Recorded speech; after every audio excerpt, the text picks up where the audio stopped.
I'm muted. I can't hear you. Chukuka and Oz. Hello. Okay, great, fantastic. Yeah, I comb my afro for you. Oh, thank you. Your invisible afro. So before we start, I'm just going to read the bios of our speakers, so you know the esteemed gentlemen that are joining us today. So Osaretin Oswald Bobadia is the co-founder, executive vice president, and chief operating officer of DBH Solutions, a building infrastructure and top-tier technology solutions provider in West Africa. He's a business strategy and technology consultant with over 20 years experience in technology and business strategy, gained while working with global Fortune 500 companies, including Credit Suisse, Goldman Sachs, and UBA Group. He's a non-executive director of Renaissance Capital, Nigeria, a leading emerging and frontier markets investment banks, and he sits on the alumni board of Wesley College, USA. Okay, so that is Oswald. Chukuka is an investment banker. Chukuka Chukuma is an investment banker, entrepreneur, and partner at Racecourse Capital, a private investment and advisory firm with a career spanning over 20 years at world-class financial institutions like Goldman Sachs, JP Morgan, Salomon Smith Barney, Citibank Nigeria, AfriInvest West Africa, and Stanbic IBTC Bank. Chukuka has executed deals in corporate and project financing across multiple sectors. He specializes in structuring and raising large, complex, multi-source and multi-currency financing from cradle to grave. Okay, I don't want to read the entire bios because part of the reason we're here today is to learn from them who they are. And I believe that as part of your presentation, you're going to also introduce us to you properly, right? That's correct. Okay, so I'm privileged to say I've known both men for several years. Chukuka since secondary school days, so he's a brother. He's more than a friend. He's become a brother to me. And Oswald also. In fact, Oswald, we were at Goldman at the same time, but we never met during those years. Yeah. No, you were on a higher floor. I was, you know. Yeah. So I look forward to our conversation. I've been reading the book and just laughing through it. And so I really look forward to our conversation. I think first of all, you guys are going to have your presentation and then we'll speak afterwards. Okay, so you have the floor. Over to you.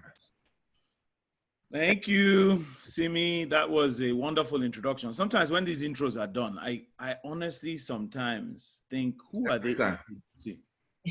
Because I've known Oswald and he sounds so much more esteemed than this CV that you just read. but every time. Thank you. Oswald, go first now. You know, age before beauty. Okay. Hello, everybody. My name is Osaretin Oswald Bobadia. I think Simi has already done it great justice. So, Chuka, I'm going first, but you're showing this guy named Chuka Chukuma. So, just go back to the slide with both of us on it. Okay. As and by the way, just to welcome everyone, we are learners like many people to this new world called. I see a red on our. Let me just see. Chuka, leave it alone. Just move. Okay, go ahead. Go ahead. Yeah. So we're learners. We don't know what the red is, but I think you marked the slide somehow. You're not going to be able to erase it now. Just leave it alone. Okay. Are you your screen or are we controlling the screens? We are controlling the screen. Okay. Yeah, but there's a red line that is bothering Chukuka. Can you just turn off the pen? Whoever is controlling the thing, just turn off the pen. I am trying. Yeah. So highlighter. Don't do highlighter. Reset. Okay. Where are the experts to tell us what we touched by mistake? Hidden. Anyway, go ahead, Oswald, please. All right. So like I said, your OCD is kicking in. So like I said, Simi has done a good job. So basically, you know, I've worked in the States, which it feels like 100 years ago. But since then, I've built a business in Nigeria over the last 13, 14 years now. And we're in the infrastructure space, infrastructure and technology. As you know, we've written a book. Well, I'm always building something. So we've written a book, which in itself has now become its own company, because that's what it feels like. And we're here today to just talk to you about, entrepreneurship. And the next few slides we're going to run through, we'll do just that. And we'll love to make this interactive. If you guys have questions, well, Simi's going to ask questions in the end. So we'll try to hop through some slides quickly so we can get to the questions. I think that's where the interaction will really happen. So Chuka, let's do it. Ado. Okay. So we wrote a book, but how did this all happen?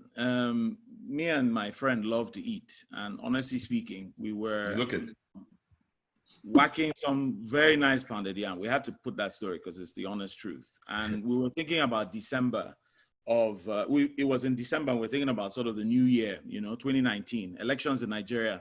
If you know anything about them, you know that there's usually 6 months of free time. Economic activity is grounded to a halt, so many challenges. And so we decided it made sense to write a book and invest our time instead of wasting it. And so we started putting some thoughts down. Before we knew it, we had, spent 15 months, because we basically went from the economic inactivity in Nigeria in 2019 into COVID, and just kept writing. And 15 months later, we had a book, which we titled In Pursuit, because, in Nigeria, a lot of people think that you have to be either 70 or 80 years old or have really hammered to be able to write a book. And the truth is, we just wanted entrepreneurs to know that you're not alone. You don't need necessarily to have, sort of completed the journey. You don't necessarily have to have completed the journey. So the name is transitional in the sense that we're still in pursuit. We're still trying to get to our definition of what we believe is success. So we'll get into that as we go further. So the name is In Pursuit: Journeys in African Entrepreneurship.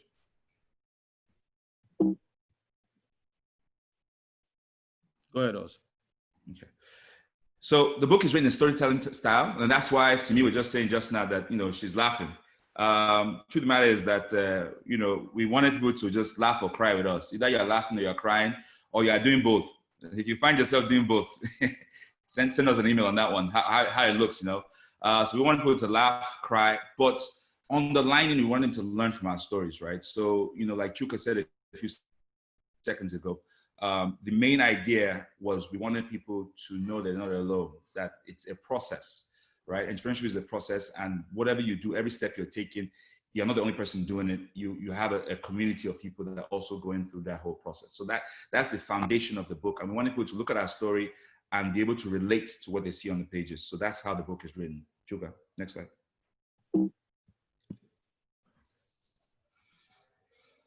Okay. So sort of, if you think about it, the journey begins when you are at work for a number of people. And we call that type of entrepreneur an intrapreneur. You're in your job, but you're creating value. Unfortunately, your remuneration is capped and, it's a 9 to 5. But we honestly feel that this is where everything begins for an entrepreneur. If you're working for someone, you really have to take that extra effort to make it your own business, to really, spend time trying to behave in every way, whether it's your cost side or your revenue side, behave like that business is your own, because that is the only way that when you do then go on the journey and you are blessed to have your own business, then you would have gotten a lot of the skills. So for both Oz and I, even in the book, we talk a bit about being entrepreneurs in the job, which is defined as an intrapreneur. I think that, it's sometimes unfortunate that you have staff that decide to do their side hustle during the hours of work. I think if you have an interest in becoming an entrepreneur, you should definitely focus that time post your working hours. Never steal from your employer. Yeah, and time definitely is part of stealing time is a big thing. So I think one of the things we say is that having a job is like a free school, right? So you're working for somebody else. Your risk, which is what sort of is the difference between the both, which we'll talk in a few minutes. Your risk is what makes it different. An entrepreneur, Chuka, I switched the slide. Okay. An entrepreneur, the difference here is that, you have unlimited potential, for revenue. You are seemingly your boss. One of the biggest misnomers of entrepreneurship is that, I want to start my own business. Why? Because I want to be my own boss. The truth of the matter is you're not your boss. You've just acquired more bosses than you had in your job. The market is your boss. At every single client, you have maybe 3 bosses per client. So the market is your boss. So starting your own business does not necessarily mean you're your own boss. And next slide, Chuka, let's get to the differences.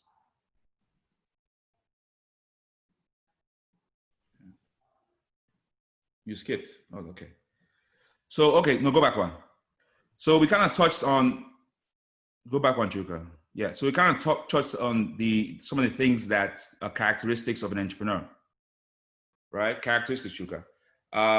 One of the big things that we have to understand is, the next slide, Chuka. One of the big things we have to understand is, I see characteristics here. Do you guys see there's probably a slight delay. It's characteristics. Oh, okay. So that's why. Okay. Good. Yeah. So one of the biggest differences between an entrepreneur. So if you look at those 2 slides a few seconds ago, and we're going to send the presentation after this, guys. We're trying to get to the interactive part. So we're kind of moving quickly through the presentation. One of the biggest difference between an entrepreneur, somebody who has a job but has an entrepreneurial mindset, right? So you currently have a job, or you think, I want to go and start creating this, or I want to sell this, or I see an opportunity to do this. And somebody who has done it, who's currently working for themselves, is primarily risk, right? So it's a risk management, right? It's kind of, okay, you now have this idea that you now believe is going to feed you and is going to feed your family. You now make that transition from working for somebody to working for yourself. Chuka, next slide.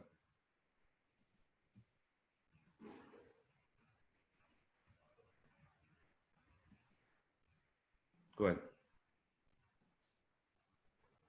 No, I think, Chuka, go back one more slide. Right now, who am I? I think there is a slight delay. Just say the title of the slide. I suspect that there's some kind of lag. Okay, so before you start, what do you see? Because I see intrapreneur versus entrepreneur. That's where we want to be, right? Excellent. So go through this slide, and I think after this, go through this slide, and after this, she's going to do the quiz. Okay, no problem. So there are some similarities. I mean, obviously, whether if you have an entrepreneurial mindset, whether you're an employee or hustling on your own, there are definitely things that will be similar. You have innovative thinking, right? You're definitely thinking of ways to improve technology, advancements, any kind of, Kaizen approach to the job that you're doing. You're always learning, right? Because without new knowledge, you literally die, right? You always have to get new skills, new knowledge. Even now during COVID, also and I have picked up all types of manners of social media skills, which are important for this new world that we're going into.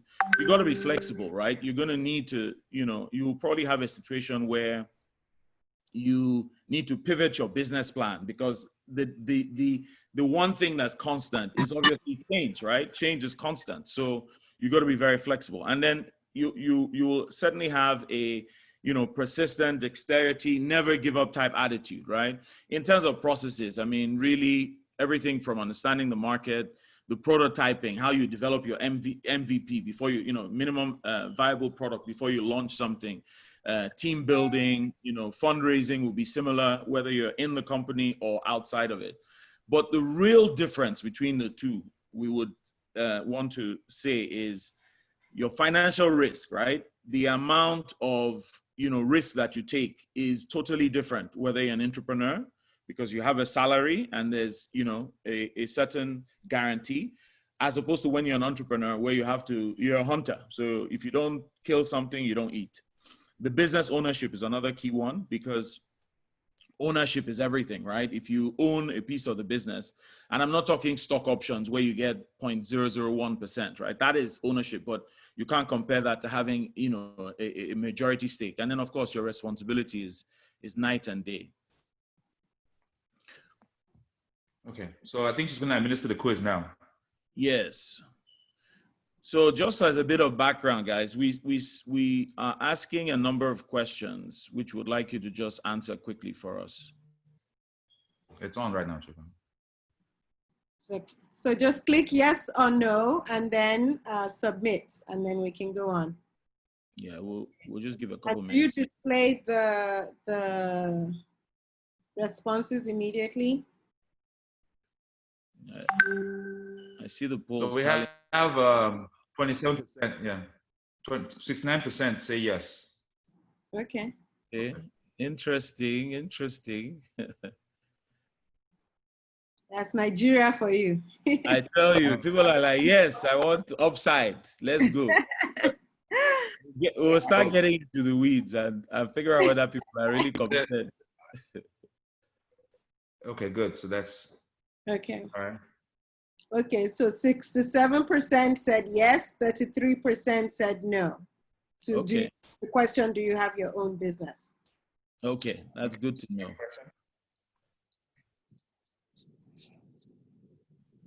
Okay. Okay, so can I guess you can kill it. There's Yes. a second question, isn't there? Is Oh no, there? we're doing the one. Yeah. Oh, it's there. Yeah. Go ahead. So the second question, which is most important to you in your career? Okay. Which describes where you are most comfortable? Mm-hmm. Here and now, slow and steady, or go big or go home?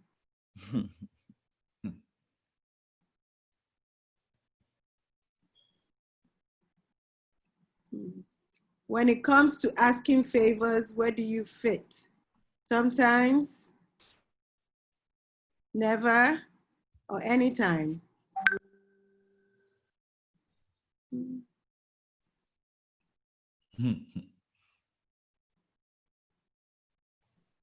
Interesting.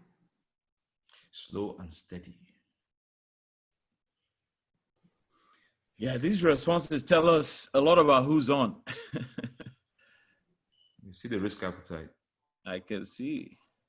Okay, so I think that's about most everybody. There's a minute left, but is that a minute? Yes. We should, That's it. So do we display the yeah, let's display the result. Yeah.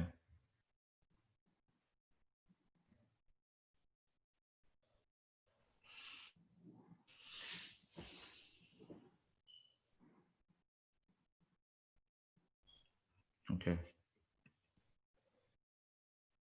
So most people want to make a difference, 79%. 79% are slow and steady, and 63% are sometimes, when it comes to asking favors. Okay. And just, can I reveal what the A, B, and C mean in this one? Yes. Yeah, go ahead. Yeah. So if you're A, you're, making an impact or sort of here and now, you're an entrepreneur, which is great. You are critical to someone else's vision and you're working, tirelessly to sort of make that happen. If it's B, then you just want security, slow and steady. You don't even want to be an entrepreneur or an entrepreneur. And if it's C, then there's something wrong with you. You should get to your doctor immediately because you say you want to go big or go home. You're happy to jump as what's our friend's name? Steve Harvey says you're ready to jump off a cliff with no parachute and make the parachute on the way down, hoping that you don't die. So then you're joining people like Oswald and I, which is, I don't know. We'll see whether it's advisable or not at the end of this whole thing. But yeah, this is what A, B, or C means. So I think these answers are very interesting. Is that why you put the C on the whole document, Chukuka? Next. I'm so sorry about putting this C on the whole document. C means Chukuka. Next slide. All right. So can we, sorry, I still have the poll in front of me. Can we kill it? It's gone. Oh, it's gone. Oh. I think you kill it on your screen. Yeah.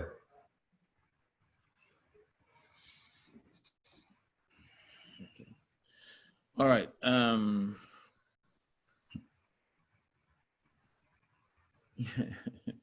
Okay, so I bet make we advise you smaller before you go on this journey. You need to know that in our deck, in our book, we actually have a banter style book, and so we switch to broken English quite frequently because we're local Bendel boys at the end of the day. It makes it very interesting to read. Yeah, which makes it interesting to read, hopefully. But you know this guy waka no be for everybody. You know, if you feel say get mind and liver, then let's now push you through so you can get a better sense of our world. Okay. Sorry. Chukuka, you didn't bring popcorn. So I just have to apologize. I'm struggling to see. Is there a way to turn on, instead of turning on the pen, you turn on the eraser and then you erase the red mark? Yeah, so I'm not seeing. Actually, oh no, it's your presentation. Hold on 1 second, guys. Hold on 1 second. Yeah. I see my cursor now. Okay, it actually went away. I guess it's I just needed to do it the local Bendel style. All right. So we're back. It looks like, yeah. No, we're seeing you, not your presentation. Okay, sorry, 1 second. yes, I'm gonna share screen again, and then we're gonna be back on. We're gonna be rocking like rock stars now. Okay, can you see the presentation? Yes, we can. Put it in slideshow. Yeah. Okay, so good. We're gonna show a quick video now. It went to the, yeah. Yeah, I know.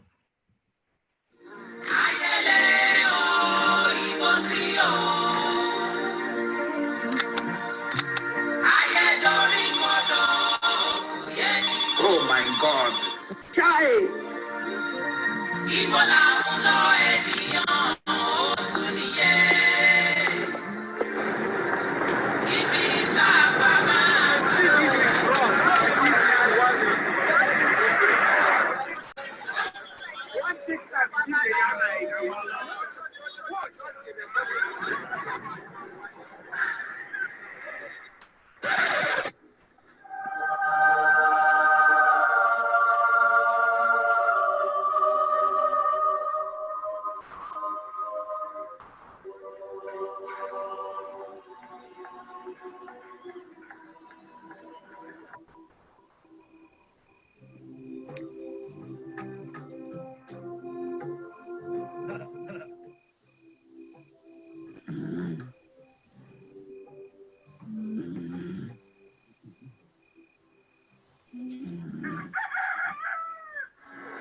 can do it, nothing's too hard.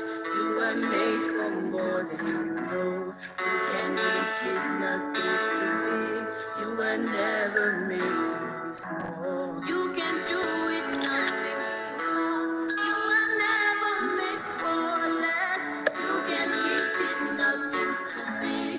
You were never made to be small.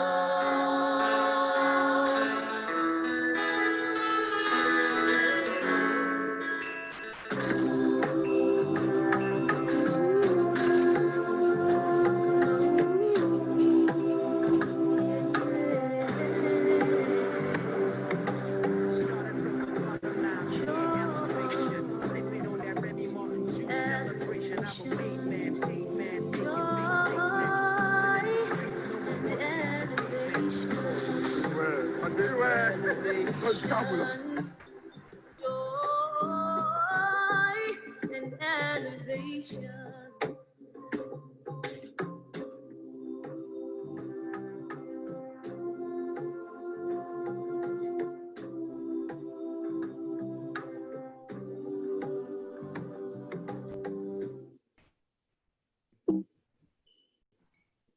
Okay. All right. So that was a short video, just kind of showing you, kind of the entrepreneurial process, right? So it gives you a sense of what skill sets you need, what tools you need, what time it takes, and a process. So in that video, it kind of captures an end-to-end thing. Also knowledge, right? So educating yourself, getting some education, and then following your purpose path, and finding some innovation, and leading you to your definition of success, which we'll get to. So there's one of the things we talk about in the book is toolkit, right? We ask ourselves, what skills do we have, right? What talents are we born with? So a talent is something that comes natural to you. You have it, something you have, and you develop it to become a skill, right? So what skills do you enjoy learning, right? Based on your talent, or based on, like you may just want to start playing the piano and you pick it up and you start to play the piano. So what skills are you developing, right? What skills are you, learning passively, from you playing football, you're doing this, you're learning things from work. One of the key things about entrepreneurship is developing yourself, understanding what your purpose is, and ensuring that especially in the earlier ages, what I realize from what I see a lot of times in our market is that we don't learn when we're supposed to be learning, right? So like I said earlier, a job is a free school. You are working for somebody, that's the time you really should be learning, because a lot of times things happen today. Even like I said, this book is pretty much a company. Some of the skill sets and tools we're using today are things we learned in our first job, for Chukuka 100 years ago, for me, just not too long. And those are the skill sets those are the skills, Uncle Easy now, those are the skill sets we're deploying. So you have to picture it this way. I literally picture it this way, that I have like a tool belt on my side. And in that tool belt, I have skills that I've put in there over time. My first job, I learned something, maybe it's Excel. My second job, I learned how to do presentation. My third job, I learned something, and as time goes, when you encounter a situation, a problem, a task, you'll be surprised that it's from that same toolkit, you say, this thing that I did, you now start pulling it out and using it to execute. So it's very important that you don't underestimate or don't devalue any assignment. So there's almost nothing that is assigned that doesn't take you somewhere. You learn something from it. Chukuka, next slide, please. Should we keep going, Simi, or would you like to ask us some questions and then we continue? Well, there's a particular question, I don't know if you ever get to the personal bits, but there's some questions that I've earmarked that I want us to get to before we finish in getting through this. But how much longer do you think is your presentation? We only have one more section after this. Yeah. So okay. We're very close to All the right, end. So go ahead. So thanks for that, Oswald. I mean, look, Nigeria's operating environment is a different one. It's very unique, and so even though Harvard professors came up with this VUCA term, and it's been used for a very long time, it's nothing new. It's not our term. But we do think that, and by the way, VUCA stands for volatility, uncertainty, complexity, and ambiguity. It's used to describe the way a market is. So frontier markets, as well as certain emerging markets, fall into this category. But Nigeria is VUCA plus, as you will all agree. Anybody that's trying to start a business, I'm sure they shaved your head with bottle, at some point or another in the journey. And so bottle where you have all the blood. No, they broke the bottle and they sharpened it, so it can be extra. Exactly. So you started your business with an apple. You started your business with like Simi's hair, and now you look like Oswald. I mean, it's a transformation. Hey, I still have afro. You just don't see it. I hear you in the spiritual realm. So we say in the book that no business school can teach you how to deal with the uncommon volatility. Uncommon should be, everything should be bold. That happens in Nigeria, right? Entrepreneurs have to learn, adapt, you know. And we also talk about this concept of BYOE, right? Which people were like, what the hell is BYOE? Well, BYOE is bring your own everything. You know, you want to start a business. You think that you're going to come from, I don't know, LA to start a nice little business in Lagos. You're going to get here and, you know, rent a car and pay rent on a monthly basis. And, you know, everything will just be normal. And then you brought only $30,000 because in America, $30,000 plus local credit and bank credit is like, I don't know, No. 200,000, you know, and then you blink and 2 months go by and the money is gone and you're like, wait, what's going on? And you still have rent for 1 year and you still, you know, so it's a very difficult market. And we thought it was important to use this image of our book to describe it. Now, I would love to know what you guys think this describes, but very quickly, you have an entrepreneur on the hustle. At the bottom of his feet, the competition is kicking it because it's a battle for space and market share and everything. But at the front, I'm not the one that chose green, white, green. I think it was Oswald that chose green, white, green, in case 10 people after us. And it's not necessarily related to the Nigerian flag or anything like that. But the point is, you sometimes have, you know, whether it's the government or other people, you just don't feel like, you know, the bigger companies, you don't feel like they're enabling you, that they're helping you. And so this image is the best image to describe how entrepreneurship feels. And also, we must have gone through 20 different, you know, illustrations. We both love art. This captured it when we saw it. Captured it well. When we saw this one, we're like, yep, this is exactly how I feel. So VUCA is one big thing. Go ahead, also. Yeah, so I mean, I've actually said of recent that one of the things we have to consider, I'm trying to bring it home to even the current environment right now with Corona, right? Corona is affecting everybody's business. It's global, right? So once again, you're not alone. You are in company of everybody else dealing with the same issues. But when you think of the Nigerian business environment, or let's say Africa, using Nigeria as a proxy, we've always been, apart from the health, and I say this very carefully because I don't want to dismiss the fact that it's, you know, it's a health problem. People are dying and so forth. So that's not being dismissed. That's being, you know, that's actually a key issue. But if you think about some of the underlying effects, such as there's no economic activity or little happening for what, 6 months. We've experienced that before. Right? So it's not the first time that we've been forced to not have the economy moving. Around elections, that happens, right? So there's a number of things that are the effects of Corona. There are things that we've dealt with in our previous business experiences. The exchange rate is moving, there's no economic activity. A lot of things we've already experienced it. So it's like we're already prepared for it. So as a business person, it's almost like, wait a minute, yes, consider the health issues, find a way to deal with that in your business and your personal life, but continue planning your business because you already operate in a well, as we said, a VUCA plus environment. So you have to look at your business as in, okay, this is almost normal, because you almost have to detach the issues to be able to plan a path forward for your business. Otherwise, you'll be left, you know, what happens in entrepreneurship is every issue tries to put you on your back, right? As, you know, Chuka just aptly described the book cover. This guy is going to fall on his back, right? Because that's what the environment tries to do. And that's what you are up against. And you always have to have that in, you know, conscious part of your brain when you're trying to create value in our environment. And lastly, the book is read because that's your blood. It's not. Having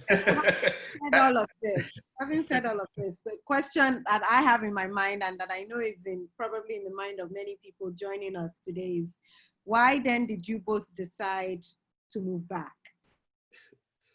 Okay. Also, you first. No, you're not doing that again. Go first. We have caught on. Also, you first. Age before beauty. Meanwhile, it's older than me.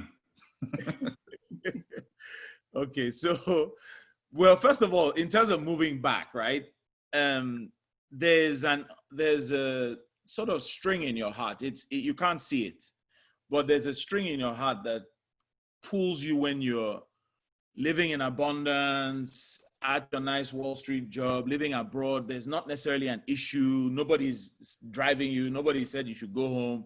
You already have your job. You're settled in. But something is saying, my people need me. I want to make an impact. I think I can add a lot of value, back home.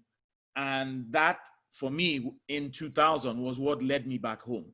And, I turned down, instead of moving from New York to work at South Beach Capital Markets in Miami, which would have been awesome, or going to Singapore, going to Hong Kong to head some desk and everything. I just wanted to be in Lagos, and I came before GSM, right? So it wasn't an exciting time to come home, but there was just a need to return home. And in terms of the entrepreneurial journey, I just think that, especially if you're an entrepreneur, so you make a lot of money for the company that you're at, it is clear that your bonuses may not be big enough. It's clear that you can do so much more.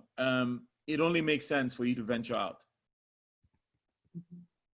For you, Oswald, I can bet you that of the 70 or so participants we have here, probably 50 of them are looking for a way to exit Nigeria and go out. So when we hear of people like you guys who were there with big investment banking jobs, making all this money and all that, and then choosing to give all that up to come back to Nigeria, why? What was the motivation?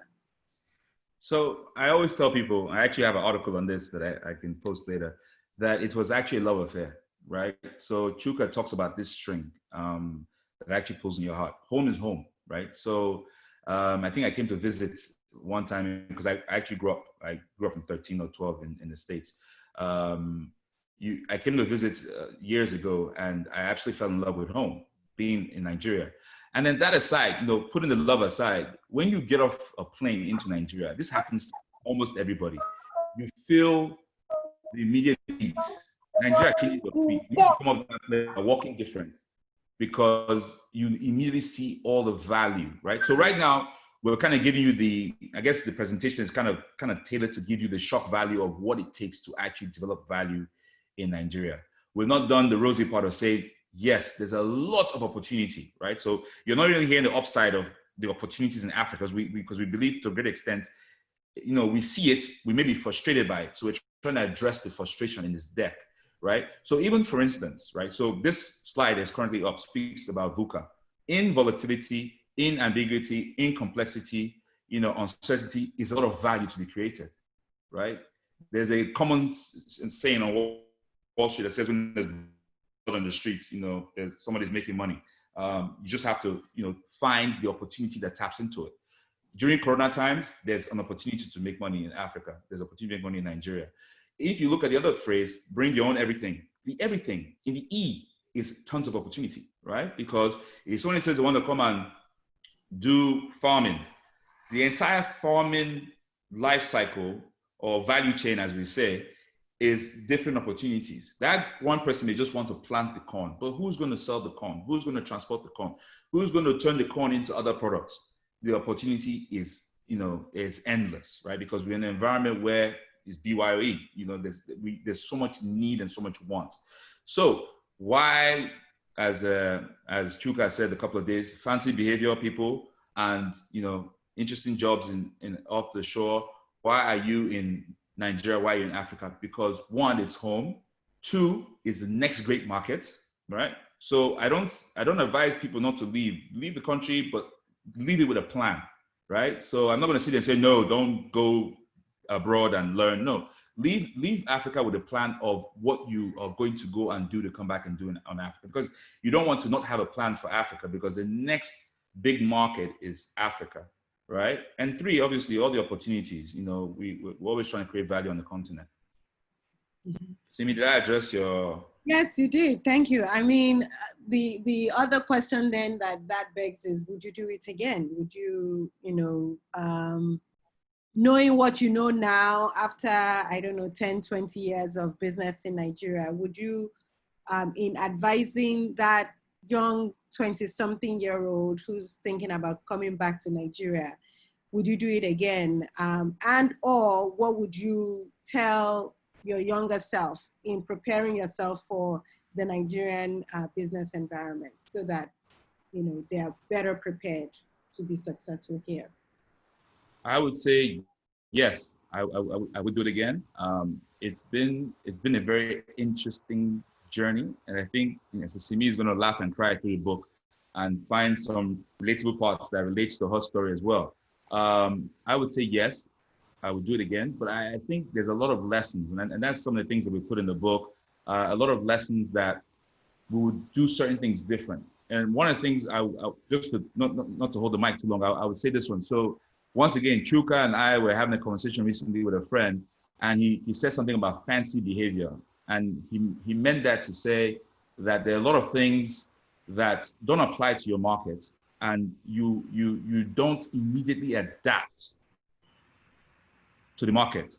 So because you're not adapted to the market, you miss out on a lot of opportunities. So you have to think about it as a dance. You're entering this new market, and the market really wants to really get a grip of you and really dance with you. But you are saying, no, you're being rigid. You know, that would make you miss a lot of opportunities very early on in your approach. So it's also the approach of how you enter the market that is very critical. So I'll do it again, but I've learned a lot of lessons that I wouldn't make those mistakes again. Yeah, I think I would certainly do it again, but I would do it differently. I think that you can't plan enough in either direction. Whether you're going to the abroad or coming back from the abroad back to the continent, you cannot plan enough. I don't think you can save enough for these journeys because, you know, as a modeler, and especially someone who was doing financial models, you know, for project finance, which is 15 years out, you assume all types of things that are going to happen. And you may not assume health crisis. You may not assume just some other variables that are so unique to Nigeria or so unique to an emerging market, right? You know, this could also happen to you if you went to Indonesia, frankly, where, you know, things on ground are not quite there. I mean, recently someone asked me in the States, it was, you know, they wanted me to essentially, sorry, there's some noise somewhere, some papers ruffling. Anyway, they were considering me for a position to advise CEOs in the US, right? And so one of the questions was, oh, can you tell us of a very grave situation that you had with a client that, you know, was out of the ordinary? And then I gave them an instance where one of our clients was kidnapped by Niger Delta militants in the sort of 2006, 2007. And it was my deal, right? And we had given this client like $400 million, you know, in loans. And then the CEO, his wife, and a bunch of other people got kidnapped. And they just were so stunned. They're like, you had to do what exactly? Now, when you think of this type of experience, it's so unique that it puts you in a much better and much different league and cadre from regular people who were in less volatile markets where things are sort of predictable, right? The other thing I think about often with the question you asked is, you know, what would happen to the almost over 400 kids that have now done the SEO program, right? Because I was instrumental to setting up this thing called SEO Africa, where we help get kids jobs at different firms. So we send some people from Ghana and Nigeria to say places like Goldman Sachs in New York or London, Bank of America Merrill Lynch in Hong Kong, in Paris, and then, you know, sovereign wealth funds. And also, what would have happened to those 400 kids if a bunch of us hadn't sort of come together, put it together? So I think that there's some hard things where it's like, you know, yes, you would have been an MD or whatever it is at some big investment bank 10 years ago. And then there's some other things where you look and you say, you know, the people you've helped along the way, the domestic staff that have come through your path, you've educated them, helped them, given them, restored their dream, you know, because a lot of people, their dreams get, especially at the lower end of the market, dreams get dislocated by somebody, you know, a parent dying or something happening financially, and all of a sudden they can't go to school. But you come into their life for a season, you take them on, they do well with you 3 years, and then you restore their dream by, you know, one of my drivers was always good at electronics. And so I sent him to get an electronic something certificate. On the back of that, he got a job at Huawei and now does base stations and CCTV. But he was my driver for 10 years. Now, if I didn't come in back to Nigeria, all these stories, I'm sure God has a way of getting people their own angels, right? Somebody else would have done something, but it's like 500 people. It's like 1,000 people. I have no idea that have been impacted. People that you helped to even leave Nigeria to go abroad, you know? So I think that there's something there. Mm-hmm. And I think, I mean, you guys have really done fantastic work with getting people here and getting people back. And I think even on a personal level, and I read in the book that you both had, you know, you just had your son Chukuka, and Oz, you had a 9-year-old daughter and 2 babies under, you know, 2 boys under 2. And so there's something to be said for also raising boys in Nigeria. Like, you know, you had young, and I had the same thing where I had 2 boys under 4 when we moved back, and there was that, we want to raise boys, not black boys. And so, and you want them to know their roots and things like that. So, pretty cool. So, yeah, that was a big part of all our decisions. So one thing that I did notice was that in building your entrepreneurial skills, you had entrepreneurial positions within the firms that you worked with, or you took entrepreneurial decisions, what you're calling an intrapreneur. So there are people who are with us who are thinking of one day starting their own business, but are currently employed. What are some things that, you know, you can advise them to start doing now? So they're not only looking for when they start their own business, but what are the entrepreneurial opportunities that they can start doing now to build the lever for entrepreneurship when they eventually take that step? Okay, so I think that's a great question. I'll use myself as an example. First of all, when you go into your business, there's business development, there's legal issues, there's financial, there's technical, and then there's this bunch of operational stuff that has to happen, right? If you're sitting in a job and you're doing one task, you're like a spoke on a wheel, but you don't know how the whole bicycle is built. So you're just one spoke. And sometimes it's easy to be really good at the one thing and not see the bigger picture of all the things you would have to do if you're no longer, I don't know, at AfroInvest as an analyst and you now want to be Chukuka and actually run the entire firm. Those are 2 different things, right? But here's some advice, and here's what I did. First of all, I believed in the Chukuma brand in any organization I worked for. I didn't care how big that company was, right? I determined in my head that if you gave me a photocopying job in my first job, if you gave me a photocopying job, I would do that photocopying job in a more excellent way. And somebody's like, what the hell, what are you talking about? How much more excellent can you do a photocopying job? Well, you said, you know, maybe I'll put it in a binder. Maybe I'll put a note. Maybe I'll, you know, read it and opine on it. Maybe I'll do something in it that puts the Chukuma DNA on it. And so what I found was, by the time I turned 26, I was as a manager at Citibank. The one thing that I had learned from my SEO days, which I was using in real life, was do your work, you know, better, faster, ask for more. And what I started doing was, in addition to the work I did, I would go around each of the egbons and the heads to say, madam, your children now, won't they be looking for you? It's already 7. I don't think married women should be in this building after 7. Can I help you by taking off the work off you? Are you serious? You will do that? Yes, ma, I want you to go home and rest. So, okay, thank you. Take the work. Within 6 months of arriving at Citibank, I was leading, because I was trying to steal their work. They didn't know that part. I was leading 4 of the big projects. So MTN coming to Nigeria, NLNG financing, BAT coming to Nigeria. I was now, you know, heading towards the front of the queue, right? Because I was now in front.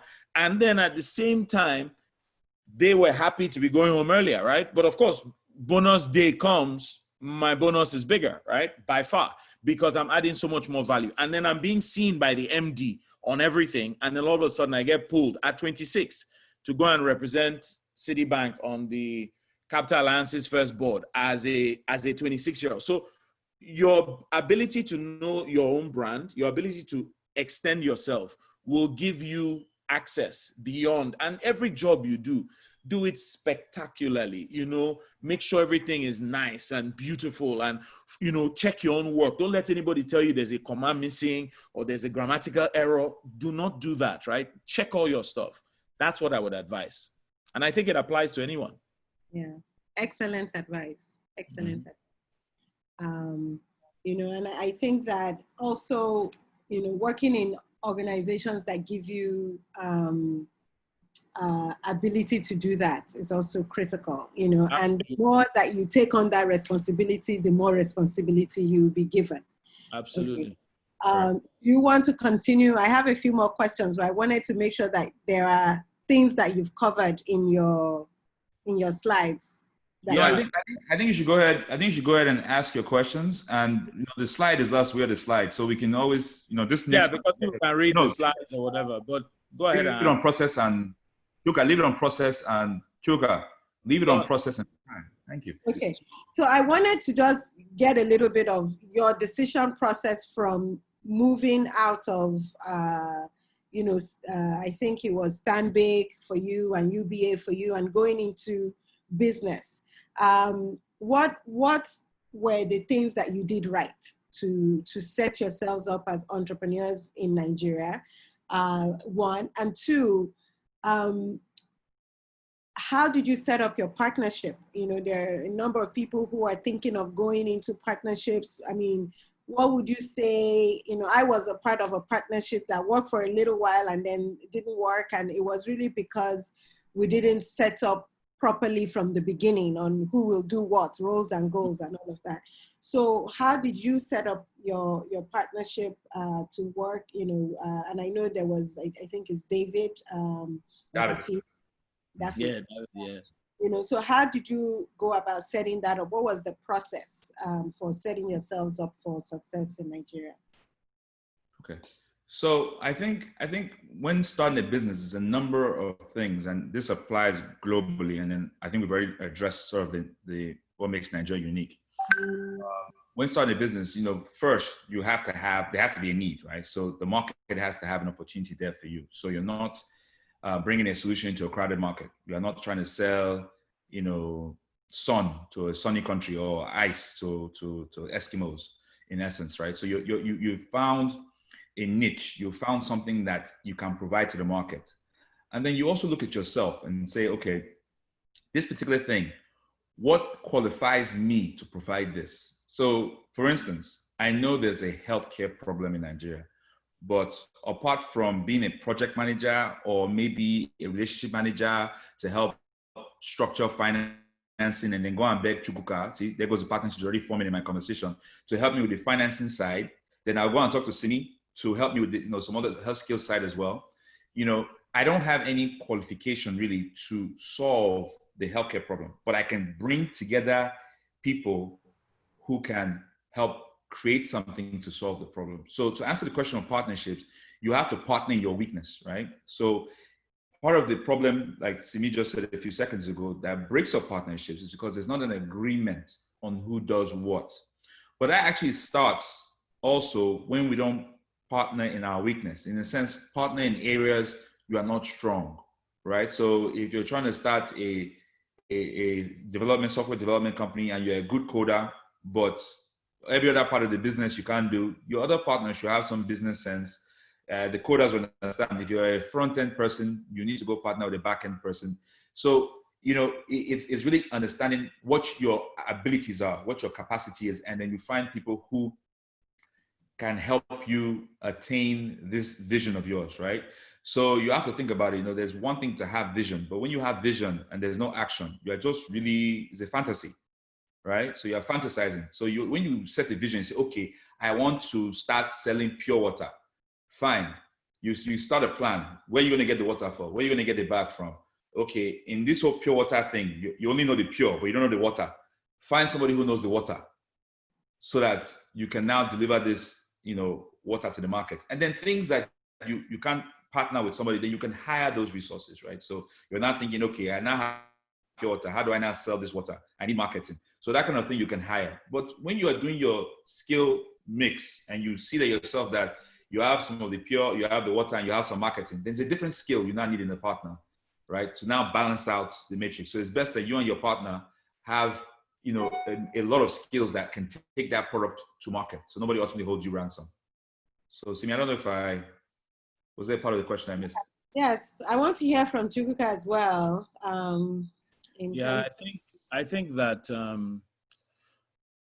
you know, when I looked at my skill set and looked at where I was strong, and after you've been doing this for, you know, a while, 20 years in my well, almost 15 years in my case, 16 before I left to set up my own business, I felt it was important to find a partner that would complement me. So honestly speaking, I was getting I needed someone who was sort of more technical, right, than I was. So I chose an engineer.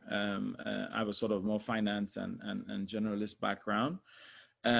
Because it was going to be a project finance advisory shop, I partnered with, my partner is called Emeka Obinnahi, and I've known him for a long time. I think it's important to be comfortable with people, but sometimes you go and partner with people that, you know, two of you are friends, but then there's nothing else, right? You know, and Oswald said, maybe two of you have the exact same skill set, so nobody can help each other. You're both lawyers, you're both this, you're both that. So I sort of looked at the other side of the coin in terms of work ethic, you know, how we work and, you know, style and things like that. So there's certain things I'm really good at that he sucks at, and vice versa.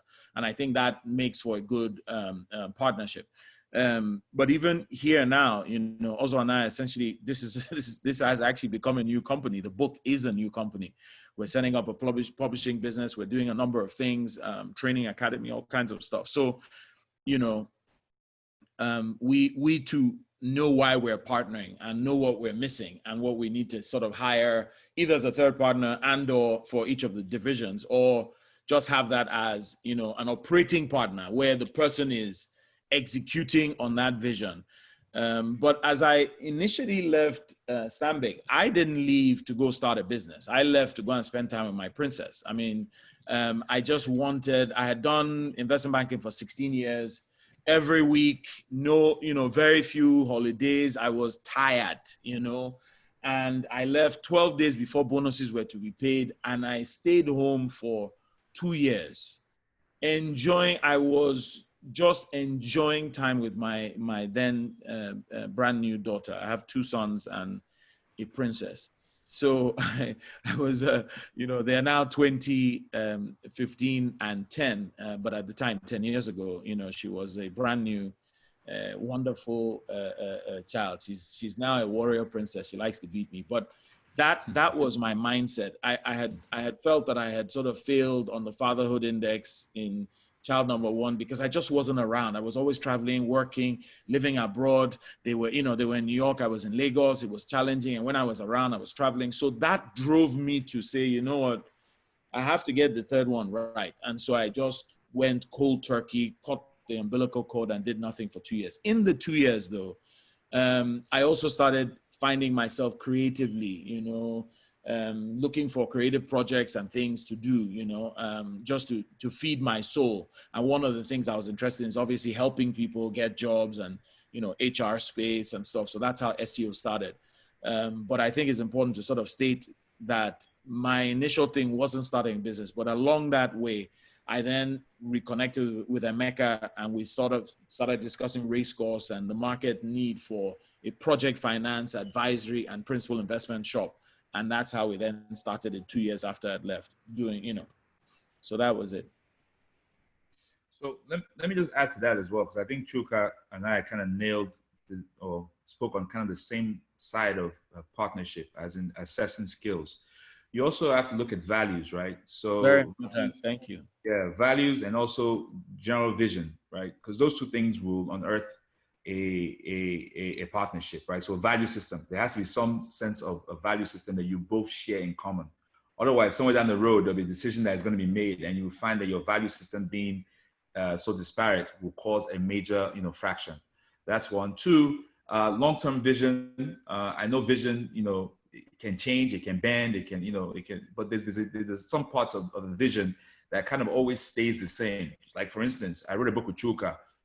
Chukuka and I, we fight maybe 3 times a day. In fact, it's going so bad that I give him credits. So he did something good today, and I've given him credits that I won't fight him for the entire day, whatever he does, right? So in a partnership, you can fight. But ultimately, if you know that this fight is really about getting the best product out and ensuring that your market is met, the fight is like water. It just goes, the diamond is created, the value is created. And also in the value, you also understand that you both, like, for instance, we know why we both wrote this book. It's almost like if you woke us both, before we wrote it, we would have said the same thing before we now wrote it. So that underlying value for why we're chasing the vision has a common ground, right? We want to help people understand process, right? Because we think that's disjointed in our environment, right? So in our environment, in Africa, in Nigeria, we firmly both believe that, the effort and success is disjointed. There's no connection. That's why people think the idea of hammering, I go hammer, means instant wealth, instant richness, because there's no idea of there's a process to get there. So that's one of the core reasons why we wrote the book. And because that's in common, we can fight 3 times a day. It does not matter. At the end of the day, we know that message is what we want out, and that continues to flow. So it helps with partnership that you, one, ensure that you're parting your weakness, that you have a commonality, or not commonality, actually a nice diversity and variety of skills. Synergistic relationship, yeah. Yeah, and commonality in vision and also value system. Yeah. There's a question here. Go on. From Hassan Achonibare, thank you very much. Isn't it possible for you to want to make an impact with your own business, not necessarily focusing on someone else's vision? I mean, again, I think that there are two types of people and types of opportunities. You can partner with someone and run 2 of you's own vision.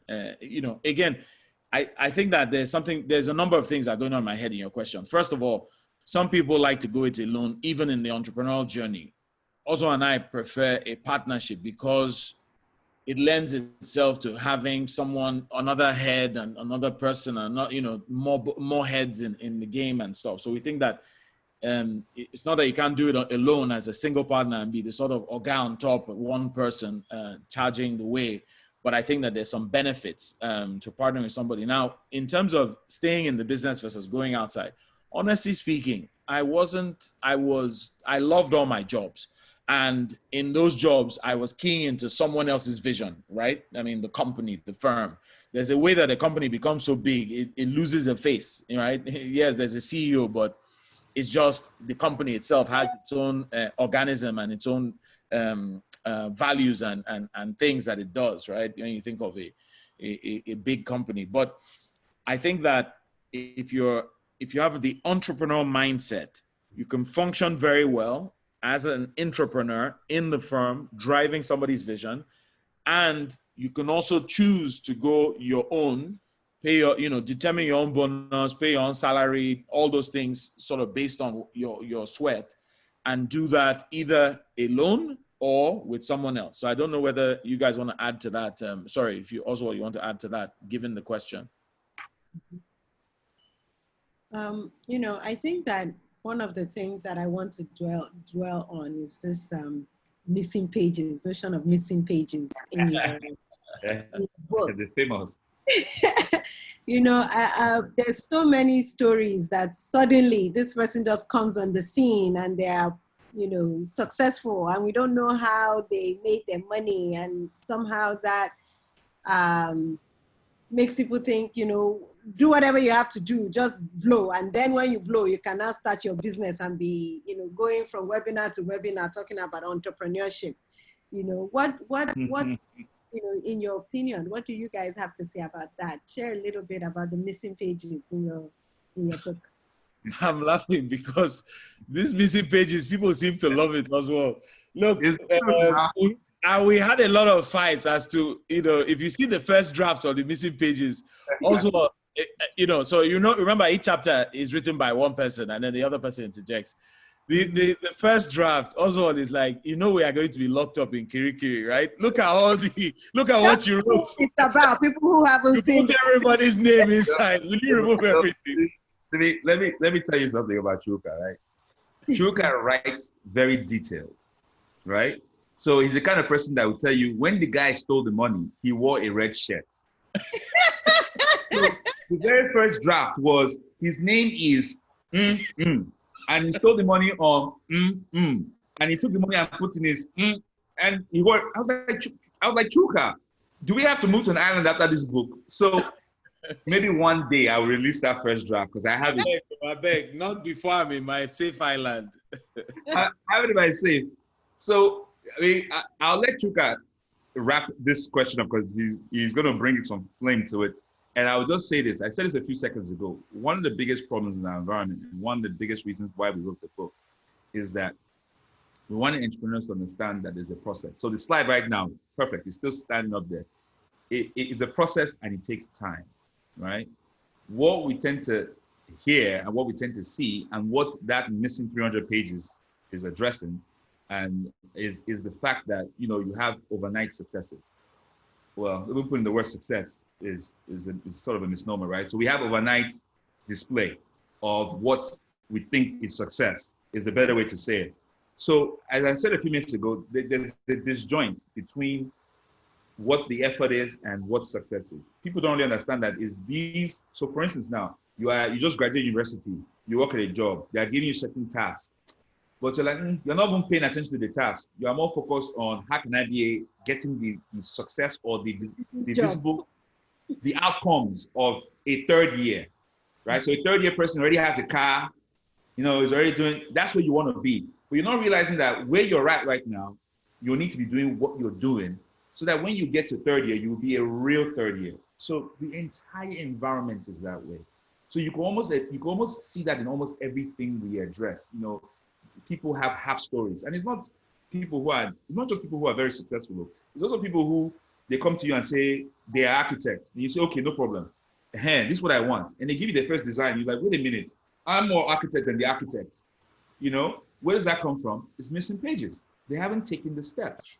So I will now leave that to I'm going to try, and I prayed before this session that God, may I behave myself today. But Simi has asked me about 300 missing pages. Now, what happened was almost 12 years ago, Oswald and I would go, one big man, big woman would invite us out to a nice event. We'll get to the event, some fantastic mansion somewhere in Lagos or somewhere. And we'll be looking around at the opulence, just, display of wealth. They're like, we've never heard of this person before. We see the alligator shoes, the red, socks. It's just like, who is this person? And also look at me and be like, 300, Abi. And I'll look at like, yeah, 300 all the way to the bank. And the genesis was that, of the word was that if this person wrote a book of 500 pages, there will be 300 pages missing. This book, you cannot start like our own now. If we wanted, we can tell, I can tell you when I was 8 years old, I was in staff school. You will talk to 300 people that were in staff school with me. When I was 12, I was in King's College. You phone the KC people, they will answer you. My principal just died, unfortunately. But my teachers, some of them are still there. You see what I mean? You can track the person.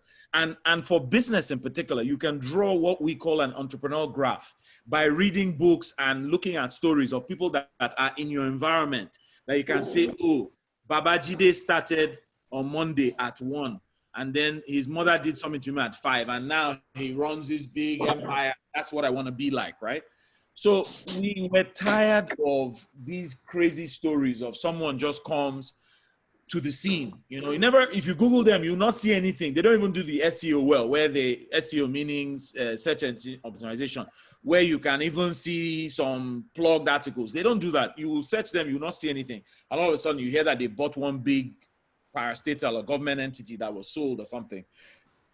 And so we said, we're going to take back the pen and the lens to retell these stories. And the 300 pages in particular is speaking in the most diplomatic, quiet voice to these people and trying to tell the audience that's gathered here and other people that are interested in authentic stories, no missing pages, clear path, clear direction between effort, success, time, all these things we're talking about, to tell the real people that we exist and we just need to now tell our own stories.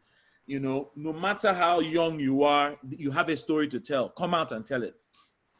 The 300 missing pages was such a weight, an important thing, because, people will go to Harvard or go to one of these big Ivy League schools, and everybody is, with weighted breath. They're like, oh my God, this person's coming to our school this weekend. It's going to be fantastic. And then you get to the event, some Africa Business Conference, and you're sitting there, and the words, "The Lord did it for me." I was like, what are you telling me? No, forget about God now. Just how did you go from where you were 20 years ago to billionaire status? Just join some things. And no, these people could never really join it because there's no join.